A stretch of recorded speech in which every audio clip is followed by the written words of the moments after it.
They're waking up. I have people call me in the middle of the night.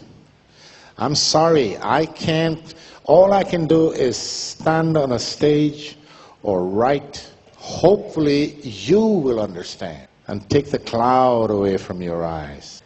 You start thinking for yourselves and don't let the pharma industry think for you. And here's a little tip to all you young people. We, the older ones, I'm gone already. I've had my life. I had a good life. I was a criminal in my job. I was a pop singer.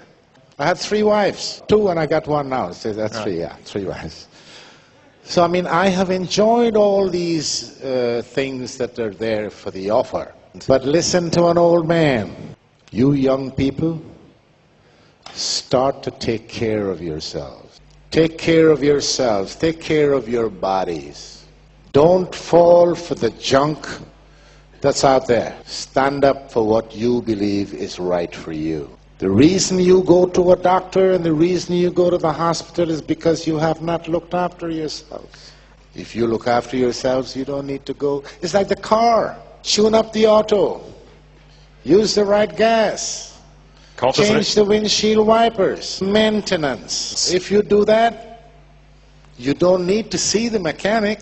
But if you don't maintain the car, then you have to go to the mechanic. It's not going to run properly. It's the same thing with your life. So, I am not going to get into more details about all of this. I've told you some of the important facets of the pharma industry, and you can believe it, you can take it to the bank, what I have said to you. You can do your research, and you will find that I have worked in every single department except production.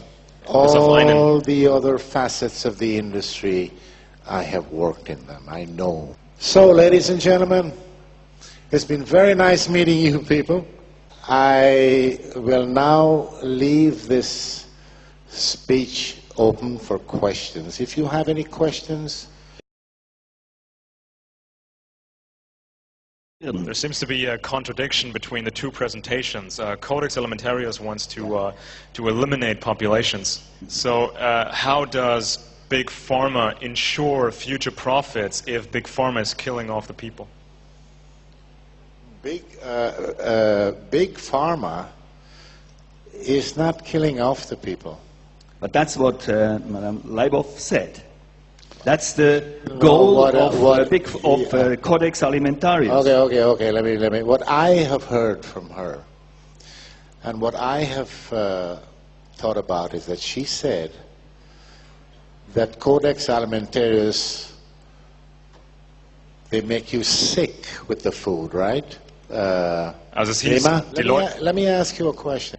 Are you with any organization? Are you with Scientology or any of these people? Not at all, no, not at all, no. Scientology came up to me out there. From no organization at all, no. I don't take any drugs, by the way. So we're getting, I just go to the homeopath. We're getting, oh. Yeah. Do you believe in what you're getting from the homeopath? I think it works. I started only a year ago, I guess. Yeah, it works, and you know, I agree with you in that the pharma industry is mostly here for making money, and I agree with your thing that they... Rima, you talked about some key individuals who started not just Codex, but started modern medicine. And I mean, it seems to be a contradiction. Well, what happens if the pharmaceutical industry kills off all the consumers? Well, here comes in the people above the industry. It seems confusing and contradictory on the face of it. And I wanted to make 2 comments. So I'm very glad that you asked that question. The first comment is that in a consumer-based economy, what we're talking about makes no sense. In a consumer-based economy, you want more people to buy more things. But you remember in my talk that I talked about the neo-feudalists. We are moving toward a new economy. You may notice that the economy that we've all grown up with and understand is in its death throes. And this is no accident. This is engineered, carefully engineered over a very long period of time. The new feudalism, which has been predicted for hundreds of years, needs three classes of people.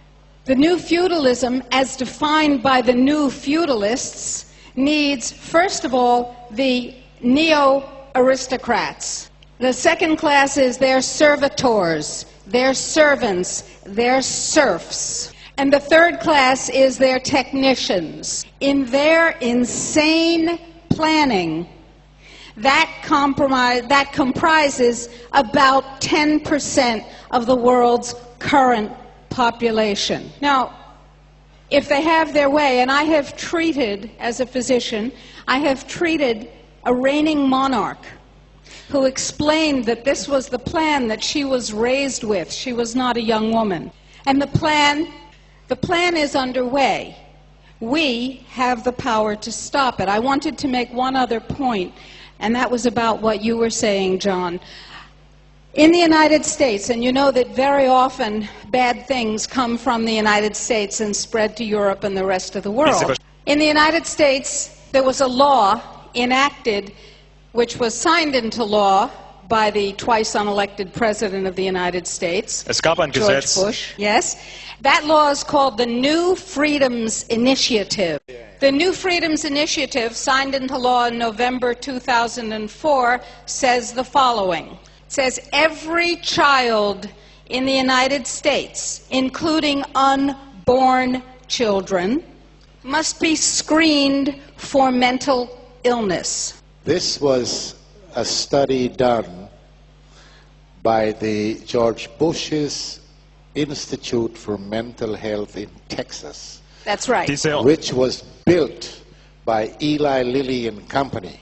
I attended a meeting in 2007 in Berlin. I was invited there by the members of the Green Party, and I was supposed to say something, I don't know what. Started speaking, they cut me off because there was a group of psychiatrists begging the government for money to perform exactly what Rima just said. And that's why I'm telling you, but there's more. Step one, screen every child, including the unborn, by screening their mothers for mental illness. 2, let me just finish the steps. Okay. Step 2, treat on a mandatory basis every child who is found to have, quote, God help us, mental illness, which means every child. And step 3,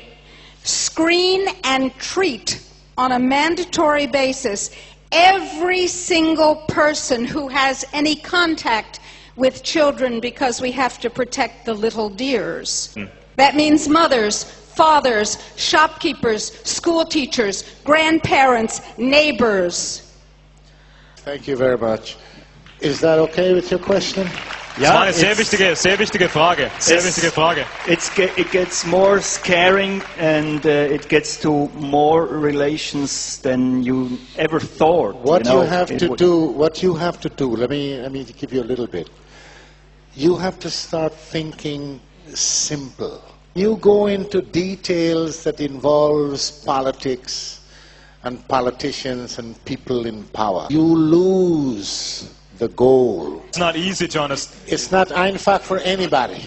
He said it's not easy to put yourself into that crazy elitist mindset, and it's hard to wrap your head around it.